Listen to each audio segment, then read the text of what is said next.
So guys, we're here doing our urban gardens segment, and we're in Erica's garden, and she's going to talk us through what she's going to plant this year in this fantastic little setup she has back here.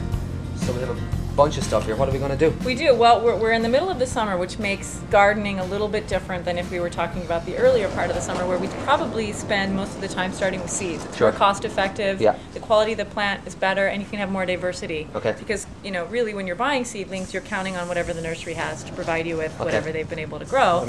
We need to sort of stick with what we can make happen quickly, and then it's going to carry us through the fall. Gotcha. So we've chosen some plants that have that component to them. Okay. So what we're going to do is a blend of seeds and plants and herbs. Lettuce is one of those ever-renewing plants, so once you stick it in the ground, you can just cut and come again. We have some really fun stuff. We have a Jerusalem artichoke, which is the root that you eat. And that's much like a potato, so once the plant really spreads out and looks like it's a formidable green on top, you can pull the root pieces away. And they're almost like little tubers. Also like jicama, which also grows the same way. That's right, and we actually got one of those as well. It looks like a morning glory actually when it's growing. Look at that. But of course underneath we'll have this big beautiful rhizome or whatever you want to call it, a tuber underneath, and we'll be able to eat it. But now let me ask you, Sonny, you plant this and obviously it grows underground, so you don't really know how big it's getting, so you just have to kind of gauge it, but is there a time frame? Well, I would say it's about 6 to 8 weeks. Okay. If you want a real big one. If you have many of them, of course, you can stagger that. And that goes back to planting successfully, is figuring out what to plant when. A lot of people have ongoing rotating crops. Sure. What else we got? We got some beets. Everyone loves beets. Beets are great for a couple of reasons. Number one, they're quick to grow. Number two, the greens you can throw in your salads. They don't mind if you top them. Sure. They'll just keep coming. And they sit, as the winter cools, they'll sit there. So you can leave them in the ground as long as you want and eat them through the season. And of course we have to stress all these are all organic. That's right. Everything in the garden is organic. And also we're going to do some pole beans. In a small garden they're great because they go up, right? So the more you can grow that's not taking ground space, the better. And beans are one of those plants. So why don't we plant some beans? So now let me ask you, when you're planting all of these plants or herbs, do you have to water them first? Or yes. You do? Yeah, if the pots are dry, you do not want to put a seedling in the ground. Okay. It's hard on the plant, then it won't be hydrated. And of course, when you just throw a hose on the top of your soil, it doesn't necessarily go exactly where you want it. All right, so you water this and then you well just hydrated. Okay. That's right. And the same process in terms of breaking up the roots, because obviously if it's more moist, then it'll just kind of open up itself, right? So this is what we would use. You can use poles, you can use little teepees. People use all kinds of stuff to use as a bean trellis. So these are them. Look at those. They're like little beans, which you just get. Fantastic.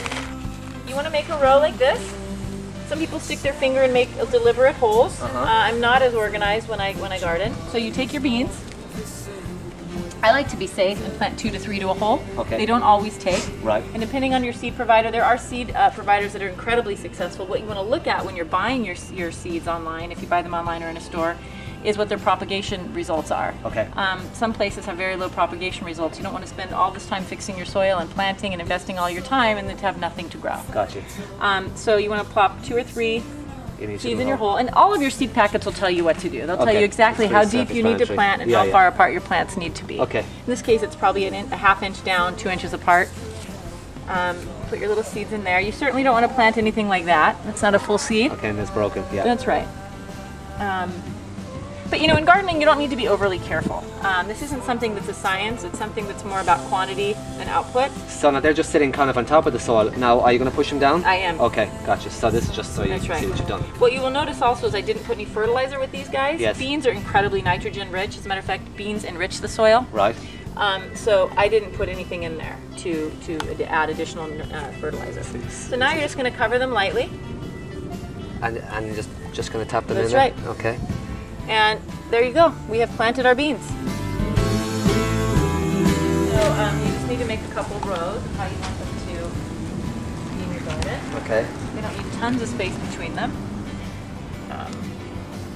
You just sprinkle them along. You'll see also that I didn't put any fertilizer here. These guys, they're smaller seeds, so the smaller the seed, the less deep they need to go and the less cover they need. Okay. But you can just gently cover them like this. So what you want to do is you want to make sure they're down enough so they don't float out. We'll see how Gavin's row does, won't we? Yeah, she told me that the people either have green fingers or don't have green fingers. Thumbs, whatever. So my that'll be the Jolly Green joint. So, so my plant over here has been marked to see if it actually takes off. That's right. But really the bottom line is that if your soil is healthy, bugs will not bother your plants. Okay. So what you will notice in a garden is if you have a lot of insect problems, probably your soil isn't up to par. So this is going back to the very beginning. You have to make sure you have perfect soil. Exactly. And then everything else should right. go from there. Fantastic. Well, I tell you, man, we learned a lot of stuff today, a lot of information. So thanks a lot, and we're going to come back and see, and see the full product. Great. And then We'll be up and running here soon. Fantastic. Okay. Thanks, my darling.